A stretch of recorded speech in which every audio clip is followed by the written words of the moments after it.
We got some big news here going on in Syria, folks. If you're enjoying what you're seeing, we do this live every single weekday morning, 6 a.m. Pacific Standard Time. Hit that like button. It does support us, and it also gets conservative thought and ideas out there to new viewers who haven't seen our content or our channel. So hitting that bell icon and that like button helps us tremendously. Thank you, patrons. Well, Syria has fallen, you guys. And Biden, I guess, is cheering on the toppling of the Syrian government, where offers support for Syrian people as U.S. hits ISIS strongholds in a moment of risk and uncertainty. So I'm going to break this down for you all and kind of do an extremely big synopsis of what took place in just one moment. But I want to see what Biden here has to say. President Biden on Sunday praised the overthrow of Syrian tyrant Assad, while noting the terror links of the rebels now in control, and as the U.S. launched strikes against ISIS, tied strongholds there. Biden underscored the risks of Syria becoming a haven for ISIS after the collapse of the oppressive regime and vowed, "We will not let that happen." Now, I don't believe one damn thing that comes out of Joe Biden's mouth, so I'm going to take that with a grain of salt, and you'll also see why I'm going to take it with a grain of salt when we get to this guy's interview in one moment, because he couldn't get a damn thought out of his head.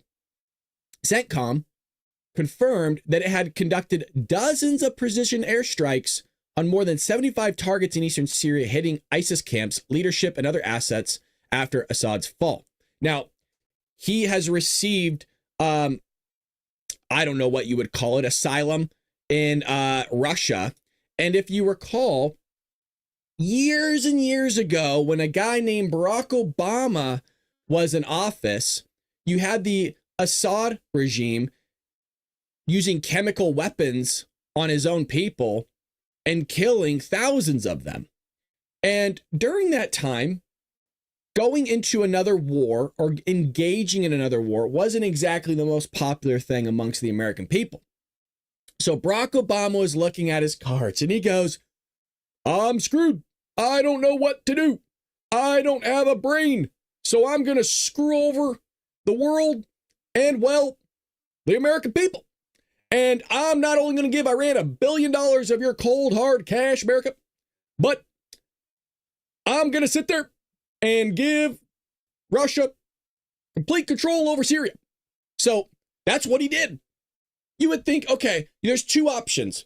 I can bomb the Assad family and their military installations and all these things and not get super involved, right? Just do airstrikes. Or I could sit there and go, hey, well, Assad is friendly with the Russians. I could just give the Russians complete control over dismantling and having Assad give up his chemical weapons and just give them complete control. And then I don't have to deal with anything. Well, do you think that's a good idea, giving the Russians control of anything? As if, like, why on God's green earth do you just all of a sudden trust the Russians? Look, I get there needs to be negotiations. There has to be some sort of trust.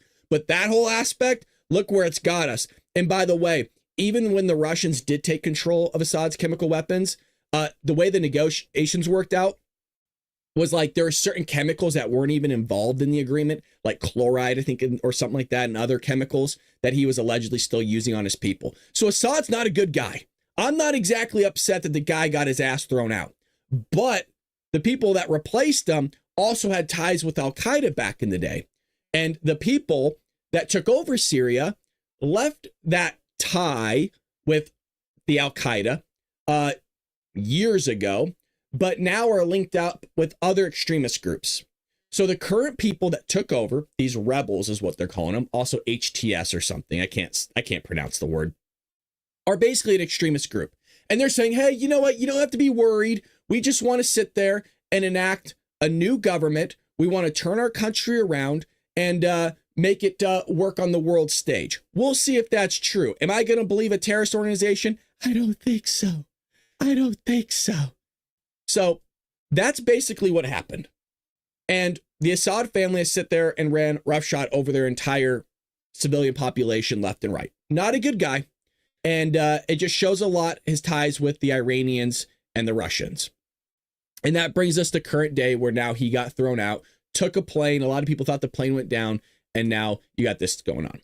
So Joe Biden, as stated in that New York Post article, used precision airstrikes on ISIS targets in Syria after the Assad regime collapse. Now, that's a big deal, and Biden was correct here, is that when you have a government that's destabilized, such as what just took place in Syria, that you have these extremist groups that kind of all want a piece of the pie. They all want to sit there and take advantage of the chaos that's going on, not just in the world, but specific regions around the world. One of those groups is ISIS. Now, if you recall, ISIS was the JV squad, according to Barack Obama when he was president. And they were sitting there throwing people in cages and drowning them, skinning people alive, putting people's babies in fires and having the wife eat it afterwards. That's all real stories, by the way. And it just shows you how pussyfoot around the Democrats act. Case in point, Barack Obama and Joe Biden. And well, now we're dealing with this whole shebang. And guess who's going to have to deal with it, you guys? Guess who has to deal with all this crap now that Democrats help cause in some way, shape, or form? That's correct, Donald Trump. Just another thing to add on Donald's plate. Now, can he fix it? Probably. But hell, we got a lot of fixing to do here, not somebody else's country. So he's bombing ISIS, which is a good move because you don't want to sit there and allow them to even remotely get near that government and start implementing things. We'll have to see how this turns out. Go two ways. Stay in chaos, or they're claiming this new extremist group that's taken over the government that's recognized as a terrorist organization according to the United States. Well, they're saying they're going to hold presidential elections in the next 13 months and they want to do it right and be all these things.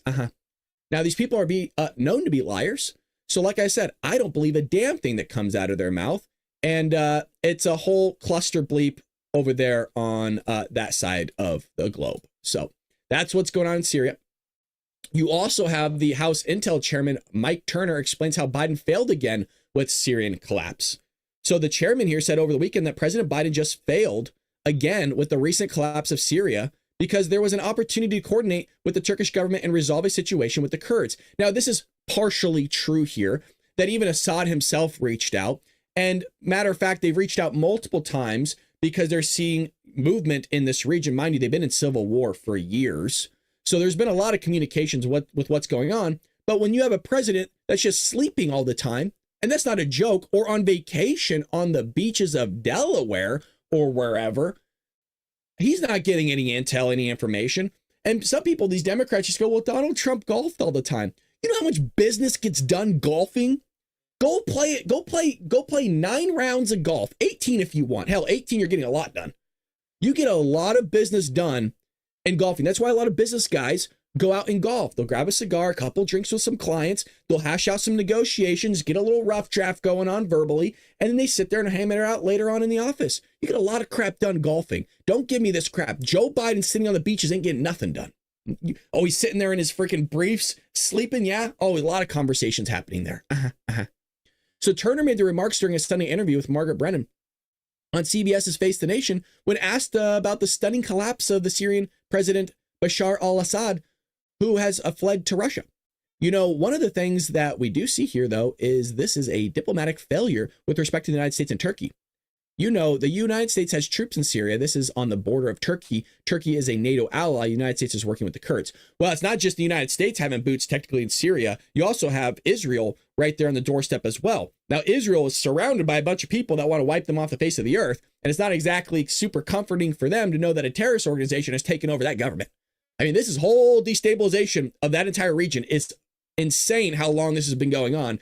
And they just can't sit there and pull their heads out of their asses and get their crap together. Now they say the same thing about us, but look at where we're at compared to them. A big difference.